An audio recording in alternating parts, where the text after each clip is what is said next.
Hi friends, welcome to tech travel Telugu. Friends, every Sunday మన ఛానల్లో Q&A జరుగుతుంది కదా. లాస్ట్ సండే Q&A వీడియోలో ఏదైతే మీరు కామెంట్స్ చేశారో వాటిలో కొన్ని ఇంట్రెస్టింగ్ కామెంట్స్ని పిక్ చేసి ఈ వీడియో అయితే చేస్తూ ఉన్నాను. ఇంకా మీకు ఏమైనా డౌట్స్ ఉన్నాయనుకోండి, ఈ వీడియో కింద కామెంట్ అయితే చేయండి. నేను నెక్స్ట్ సండే మీకు పిక్ చేసి ఆన్సర్ చేస్తా. ఫస్ట్ కామెంట్ చూసుకున్నట్లయితే డల్లీ సంతోష్ కామెంట్ చేశారు. Bajaj CNG bike bro next month 18న లాంచ్ అవుతుంది అని చెప్పేసి ఒక న్యూస్ అయితే వస్తూ ఉందన్నమాట. ఖచ్చితంగా లాంచ్ అయితే మాత్రం నన్ను ఇన్వైట్ చేస్తారు.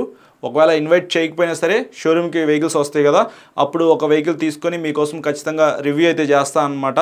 పెట్రోల్ ప్లస్ CNGతో నడిచే ఫస్ట్ వెహికల్ అని చెప్పుకోవచ్చు. పెర్ఫార్మెన్స్ ఎలా ఉండిద్దో నేను కూడా చాలా యాంగ్జైటీతో ఉన్నాను.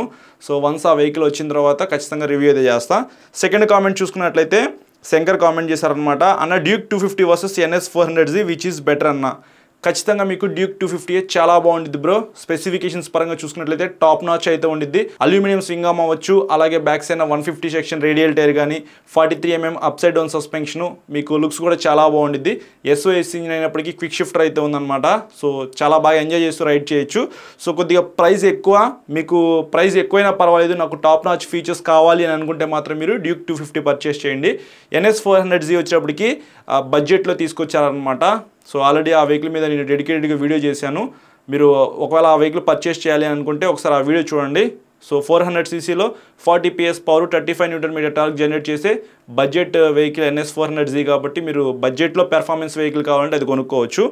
థర్డ్ కామెంట్ చూసుకున్నట్లయితే PSPK కామెంట్ చేశారు. హీరో ఎక్స్పల్స్ 400 ఎప్పుడు లాంచ్ అవుతుంది బ్రో?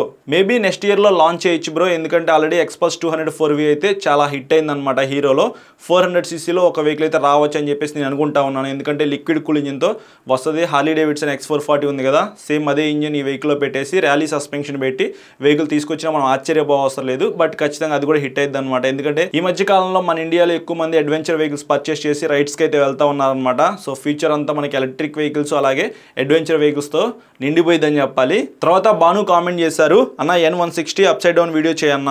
రీసెంట్గానే అప్సైడ్ డౌన్ సస్పెన్షన్కి N160 అయితే అప్గ్రేడ్ చేశారనమాట బజాజ్ వాళ్ళు. So one of the best vehicle అని చెప్పుకోవచ్చు, ఫ్యామిలీకి కూడా సెట్ అవుతుంది. నేను త్వరలోనే వీడియో చేస్తా బ్రో, కొంచెం బిజీ షెడ్యూల్ అయితే ఉందన్నమాట. చాలా వీడియోస్ అయితే పెండింగ్లో ఉన్నాయి, 1 by 1 అయితే నేను అప్లోడ్ చేస్తూనే ఉన్నాను. సో N160 వీడియో కూడా మీకు త్వరలో వస్తుంది. మీకు ఏమైనా డౌట్స్ ఉన్నాయనుకోండి, ఈ వీడియో కింద కామెంట్ అయితే చేయండి. నేను రివ్యూ చేసేటప్పుడు ఖచ్చితంగా ఈ కామెంట్స్ అన్నింటినీ దృష్టిలో పెట్టుకొని రివ్యూ అయితే చేస్తా. నెక్స్ట్ లీఫీ వెజిటేబుల్స్ అయితే కామెంట్ చేశారు. బ్రో ఇన్ ఫ్యూచర్ NS 400Zకి క్విక్ షిఫ్టర్ యాడ్ చేస్తారా అని చెప్పేసి. ఫ్యూచర్లో యాడ్ చేయొచ్చు, ప్రస్తుతానికి బడ్జెట్లో తీసుకొచ్చారు కాబట్టి ఆ ఫీచర్స్ అయితే ఏమీ ఇవ్వలేదన్నమాట. బాగా హిట్ అయ్యి ఎక్కువ మంది NS 400Z పర్చేస్ చేస్తే మాత్రం 2025లో కొంచెం అప్డేట్ చేస్తారు, 2026లో కొంచెం అప్డేట్ చేస్తారనమాట. సో అప్డేట్ అంటే ఏం లేదు, కొత్త ఫీచర్స్ అయితే యాడ్ చేసే అవకాశం అయితే ఉంది. సో క్విక్ షిఫ్టర్ అయితే పెట్టచ్చు, పెట్టకపోవచ్చు, చూద్దాం. ముందు ఇప్పుడే కదా లాంచ్ చేసింది, దీనికి మంచి సేల్స్ ఉంటే ఫ్యూచర్లో ఏమైనా యాడ్ చేస్తారు, లేకపోతే ఖచ్చితంగా డిస్కంటిన్యూ చేస్తారు. ఎవరు పర్చేస్ చేయలేదనుకోండి ఏదైనా వెహికల్, ఖచ్చితంగా డిస్కంటిన్యూ చేస్తారనమాట. నెక్స్ట్ ప్రవీణ్ అయితే కామెంట్ చేశారు, ఓలా ఎలక్ట్రిక్ బైక్ పర్చేస్ చేయాలా లేకపోతే పెట్రోల్ వెహికల్ పర్చేస్ చేయాలా, ఏది బెస్ట్ అని చెప్పేసి. ఎవరైతే లాంగ్ వెళ్దాం అనుకుంటారో, ఎక్కువగా తిరిగే వాళ్ళు ఉంటారో వాళ్ళైతే పెట్రోల్ వెహికల్స్ అయితే పర్చేస్ చేయండి. అది స్కూటర్ అవ్వచ్చు, మోటార్ సైకిల్ అవ్వచ్చు, మీ ఇష్టం. మీ దగ్గర ఉన్న బడ్జెట్ ప్రకారంగా మీ ప్రియారిటీని బట్టి ఒక వెహికల్ అయితే పర్చేస్ చేయండి. లేదు నేను సిటీలోనే తిరుగుతాను, 20-30 కిలోమీటర్స్ కన్నా నేను ఎక్కువ తిరగను అని అనుకుంటే మాత్రం మీరు ఎలక్ట్రిక్ వెహికల్స్ పర్చేస్ చేయొచ్చు. సో మీరు ఒకటి మైండ్లో పెట్టుకోండి, నేను ఎక్కువగా రఫ్గా యూజ్ చేస్తాను అంటే మాత్రం మీకు ఎలక్ట్రిక్ వెహికల్స్ సెట్ అవ్వవు అనమాట. ఎలక్ట్రిక్ వెహికల్స్ని చాలా జాగ్రత్తగా అయితే వాడుకోవాలి. ఎలా పడితే అలా వాడితే మాత్రం మీకు ప్రాబ్లమ్స్ ఏ ఒకటి వస్తూనే ఉంటాయి అనమాట. బ్యాటరీ కూడా ప్రాబ్లం త్వరగా వస్తుంది ఎలా పడితే అలా వాడితే. సో నాలెడ్జ్ లేకుండా మీరు ఎలక్ట్రిక్ వెహికల్స్ పర్చేస్ చేసుకుని తర్వాత ప్రాబ్లమ్స్ అయితే ఫేస్ చేస్తారు. సో ఆ వెహికల్ గురించి మొత్తం తెలుసుకున్న తర్వాతే వెహికల్ పర్చేస్ చేయండి. నెక్స్ట్ శివరామకృష్ణ అయితే కామెంట్ చేశారు, మీ ఎక్స్ప్లెనేషన్ చాలా బాగుండిద్ది అన్న, thank you so much bro. My question, difference between normal tyres and radial tyres. Normal tyres ఉన్న వెహికల్స్కి రేడియల్ టైర్స్ వేసుకోవచ్చా? ఖచ్చితంగా వేసుకోవచ్చు బ్రో. ఒకవేళ మీరు యూజ్ చేస్తున్న వెహికల్కి రేడియల్ టైర్ సెట్ అయితే మాత్రం మీరు హ్యాపీగా అప్గ్రేడ్ చేసుకోవచ్చు. 130 సెక్షన్ టైర్కి 140 వేసుకోవచ్చు, 140 సెక్షన్ టైర్కి 150 సెక్షన్ టైర్ అయితే వేసుకోవచ్చు అనమాట.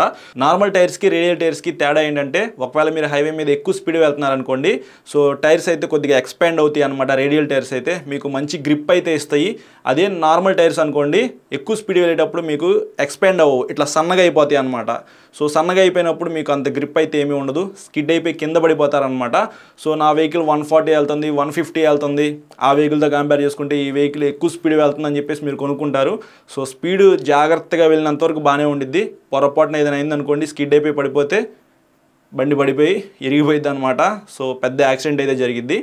ఎప్పుడైనా సరే వెహికల్కి మంచి టైర్స్ అయితే ఉండాలి. మీరు లాంగ్ స్పీడ్గా వెళ్దామని అనుకుంటే రేడియల్ టైర్సే బెస్ట్ అని చెప్తా. నెక్స్ట్ నితిన్ అయితే కామెంట్ చేశారు, అన్న ఇన్సూరెన్స్ 1 ఇయర్ అయిపోయింది, మళ్ళీ 1 ఇయర్ ఎక్స్టెండ్ చేసుకోవచ్చా? మీరు ఏ వెహికల్ పర్చేస్ చేసినా సరే 1+4 అయితే ఇన్సూరెన్స్ ఇస్తారనమాట. 1 year full, 4 years third party. So 1 year full మీకు అయిపోయిన తర్వాత సెకండ్ ఇయర్ ఉండిద్ది కదా, సో థర్డ్ పార్టీకి ఇన్సూరెన్స్ అయితే వస్తుంది. మీకు కూడా కావాలి అని అనుకుంటే 750 నుంచి 1000 రూపీస్ మధ్యలో అనమాట, వెహికల్ని బట్టి ఉండిద్ది. ఆ అమౌంట్ మీరు పే చేస్తే మాత్రం మీకు ఫుల్ ఇన్సూరెన్స్ అయితే ఇస్తారు. అలా ఎవ్రీ ఇయర్ అయితే మీరు చేయించుకోవాల్సి ఉండిద్ది. మీకు దగ్గరలో ఉన్న ఇన్సూరెన్స్ చేసే ఆఫీసెస్ ఉంటాయి కదా, అక్కడికైతే వెళ్ళి సార్ నాది సెకండ్ ఇయర్కి వచ్చింది, సో ఫుల్ ఇన్సూరెన్స్ చేయండి అని చెప్పేసి వాళ్ళకి చెప్పండి. మీ వెహికల్ చూసి దానికి ఎంత అమౌంట్ చెప్తారో దాని ప్రకారంగా మీరు అమౌంట్ పే చేస్తే సరిపోయింది. నెక్స్ట్ షేక్ రహీమ్ అయితే కామెంట్ చేశారు, బ్రో మీరు రాయల్ ఎన్ఫీల్డ్ బైక్స్ ఎందుకు సజెస్ట్ చేయరు? నేను చాలాసార్లు అబ్జర్వ్ చేశా. బ్రో నేను రాయల్ ఎన్ఫీల్డ్ వెహికల్స్ ఎందుకు సజెస్ట్ చేయనంటే ప్రైస్ అయితే ఎక్కువ పెట్టేసేసారనమాట. మన ఇండియాలో ఎక్కువగా సేల్ అవుతున్న వెహికల్స్ టాప్ 5లో ఖచ్చితంగా రాయల్ ఎన్ఫీల్డ్ అయితే ఉండిద్ది. క్లాసిక్ వెహికల్స్ అయితే ఎక్కువ మంది పర్చేస్ చేస్తారనమాట. Royal Enfield vehicles youth purchase చేస్తారు, అలాగే కొద్దిగా ఏజ్డ్ పర్సన్స్ కూడా పర్చేస్ చేస్తారనమాట. అన్ని కేటగిరీస్ని టచ్ చేసిద్దని చెప్పుకోవచ్చు. సో అంత క్రేజ్ ఉన్న వెహికల్స్కి వాళ్ళు ఏం చేస్తున్నారంటే రాయల్ ఎన్ఫీల్డ్ కంపెనీ వాళ్ళు ప్రైస్ అయితే ఎక్కువ పెట్టి అమ్మేస్తూ ఉన్నారు. సో నేను ఎందుకు సజెస్ట్ చేయనంటే not value for money vehicles కాబట్టి సజెస్ట్ చేయను అనమాట. మనం పెట్టే డబ్బులకి ఖచ్చితంగా న్యాయం జరగాలి. హైనెస్ చూసుకోండి, హోండా హైనెస్ ఉంది కదా, సో రాయల్ ఎన్ఫీల్డ్తో కంపేర్ చేసుకుంటే మంచి డిస్క్ బ్రేక్స్ అయితే ఉంటాయి. ఇంజిన్ పెర్ఫార్మెన్స్ కూడా చాలా బాగుంటుంది అనమాట. అలాగే మీకు ప్రైస్ తక్కువలో లభిస్తూ ఉంటాయి అనమాట. అలాగే మీకు మెయింటెనెన్స్ కూడా చాలా తక్కువ అయితే ఉంటుంది రాయల్ ఎన్ఫీల్డ్తో కంపేర్ చేసుకుంటే. సో ఇన్ని బెనిఫిట్స్ అయితే ఉన్నాయి కాబట్టి నేను రాయల్ ఎన్ఫీల్డ్ని స్కిప్ చేసేసేస్తాను. మీకు మిగతా వెహికల్స్ ఉన్నాయి కదా, సో అవే సజెస్ట్ చేస్తాను అనమాట. నేను ఒక వెహికల్ మీకు సజెస్ట్ చేశాను అంటే అన్నీ చెక్ చేసుకుంటాను. సో నా హైట్ ఇంత, నా ప్రైస్ ఇంత, 400cc కావాలి, 200cc కావాలని చెప్పేసి పర్టికులర్గా నాకు ఇన్స్టాగ్రామ్లో మెసేజ్ చేస్తారనమాట. సో అప్పుడు నేను మొత్తం చెక్ చేసుకుంటాను, ఈ హైట్కి ఈ బడ్జెట్కి ఏ వెహికల్ ఉంది, సో అతని ప్రియారిటీ ప్రకారంగా ఏ వెహికల్ ఇతనికి సెట్ అయ్యిద్ది అని చెప్పేసి నేను మొత్తం క్యాలిక్యులేట్ చేసుకొని మెసేజ్ చేస్తాను అనమాట. సో అందుకే నేను ఎక్కువగా రాయల్ ఎన్ఫీల్డ్ వెహికల్స్ గురించి మాట్లాడను. కానీ నాకు ప్రైస్ ఎక్కువైనా పర్వాలేదు, నేను రాయల్ ఎన్ఫీల్డ్ వెహికల్ ఒకటి పర్చేస్ చేయాలనుకుంటున్నాను, నా డ్రీమ్ వెహికల్ అనుకుంటే మాత్రం మీరు హ్యాపీగా పర్చేస్ చేయండి, నేనైతే ఏమి కాదన్న కదా. నెక్స్ట్ ప్రసాద్ అయితే కామెంట్ చేశారు, సిగ్నల్స్ దగ్గర ఆర్ షార్టర్ టైంకి బైక్ ఇంజిన్ ఆఫ్ చేయడం ఓకేనా అన్న, ఆన్లో ఉంటే బెటరా? సో మీకు కార్స్లో చూసుకున్న, బైక్స్లో చూసుకున్న ఇప్పుడు ఆటోమేటిక్గా వెహికల్ ఇంజిన్ అయితే ఆగిపోతుంది కదా, సో ఫ్యూయల్ సేవ్ చేసుకోవచ్చు అనమాట అట్లా ఇంజిన్ ఆగిపోయినప్పుడు. సో మనకి సిగ్నల్ లైట్స్ గ్రీన్ లైట్ పడిద్ది అనమాట. సో మనం వెహికల్ స్టార్ట్ చేసుకుంటాం, క్లచ్ ప్రెస్ చేయగానే మనకి వెహికల్ కొన్ని స్టార్ట్ అవుతున్నాయి. కొంచెం ముందుకెళ్ళగానే మళ్ళీ ఎవరో ఒకరు ఎదురు ఆగుతారనమాట. ఒక 10 to 15 సెకండ్స్ ఆగారనుకోండి, మళ్ళీ వెహికల్ ఇంజిన్ ఆగిపోయిద్ది, మళ్ళీ మీరు స్టార్ట్ చేసుకోవాలి. రా మెషిన్ అయితే నాకు చాలా బాగా ఇష్టం అనమాట. ఎట్లాంటి ఎలక్ట్రానిక్స్ లేకుండా హ్యాపీగా రైడ్ ఎంజాయ్ చేయాలి అని అనుకుంటే మాత్రం మీకు రా మెషిన్సే చాలా బాగుంటాయి. ఈ మధ్యకాలంలో మనకి ఎలక్ట్రానిక్స్ చాలా ఎక్కువైపోయినాయి. ఫ్యూచర్ ఉంటే మంచిదే, పద్దాకు లాగితే చిరాకు వస్తుంది అనమాట. మీరు అది కావాలంటే ఆఫ్ చేసుకోవచ్చు కార్స్లో అయితే, బైక్స్లో అలాంటి ఫీచర్ అయితే ఇవ్వరనమాట. సో ఇస్తే బాగుండిద్ది. సో మీ ఇష్టం బ్రో, ఫ్యూయల్ సేవ్ చేసుకోవాలనుకుంటే మీరు అది ఆన్ చేసుకోండి, లేదంటే ఆఫ్ చేసేసుకోండి. కొన్ని వెహికల్స్కి ఇస్తున్నారు, కొన్ని వెహికల్స్కి ఆ ఫీచర్ అయితే ఇవ్వట్లేదు అనమాట.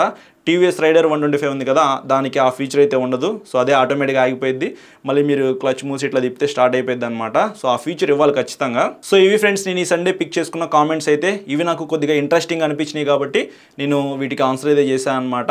మీకు ఏమైనా డౌట్స్ ఉంటే మాత్రం ఈ వీడియో కింద కామెంట్ అయితే చేయండి, నేను నెక్స్ట్ సండే మీకు పిక్ చేసి ఆన్సర్ చేస్తాను. చాలామంది సబ్స్క్రైబ్ చేయకుండా చూస్తున్నారు, సబ్స్క్రైబ్ చేసుకుని పక్కన బెల్ ఐకాన్ అయితే క్లిక్ చేయండి. అలాగే MT-15 green colour, R15 version 4 pink colour వీల్స్తో వచ్చింది కదా, ఈ రెండు వెహికల్స్కి సంబంధించిన వీడియోస్ అయితే ఆల్రెడీ మన ఛానల్లో పబ్లిష్ అయిపోయినాయి అనమాట. సో ఎవరైతే చూడకుండా ఉన్నారో వాళ్ళైతే ఒకసారి మన ఛానల్లో చెక్ చేయండి. అలాగే ఈ వీడియో నచ్చితే లైక్ చేయండి. Thank you.